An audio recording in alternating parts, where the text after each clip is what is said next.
kalau syaitan yang masuk ke dalam tubuh manusia, sering mengganggu pikiran atau was-was atau membuat takut dan seterusnya, ini harus diruqyah atau seperti apa? Jadi kita bahas dulu satu persatu ya.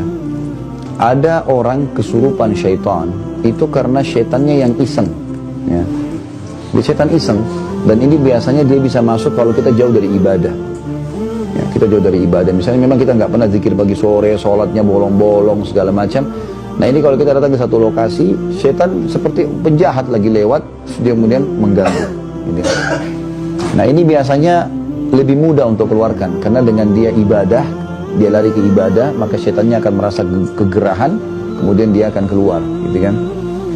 Yang kedua, syaitan juga bisa masuk kalau dia marah karena ada perbuatan kita yang membuat dia marah. Seperti misal kasus, kita kan dianjurkan untuk tidak menyiram air panas atau kencing sembarangan di tempat kosong, kecuali sudah baca Bismillah atau isti'adzah, a'udzubillahi minasyaitonirrajim, gitu kan.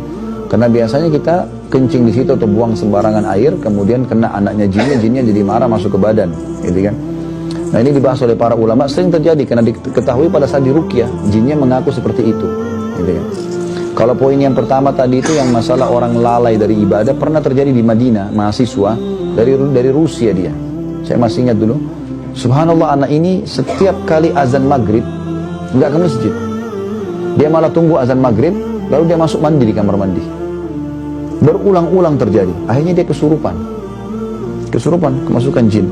Lalu dibawa kepada seorang peruqyah di salah satu di sudut kota Madinah, ada di bawah gunung, namanya Syekh Abdullah. Beliau kadang-kadang kalau ruqyah sering direkam gitu kan. Maka dibawalah ke sana. Lalu waktu di ruqyah, jinnya mengaku kalau orang ini selalu lalai. Lagi azan dia pergi masuk kamar mandi tempat kami masuk menyelamatkan diri.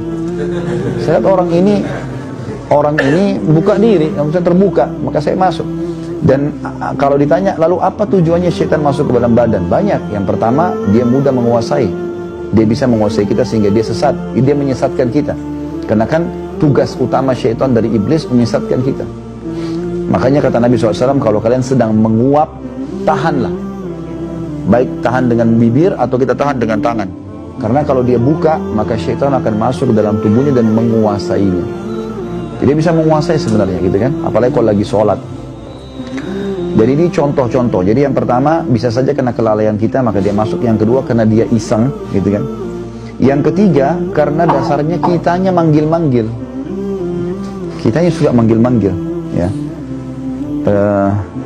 Ini biasanya orang yang kayak semua kasih sesajen di gunung-gunung, di gua, di lautan, lalu dia panggil-panggil, wahai penjaga gua, apalah penjaga gunung, panggil-panggil namanya.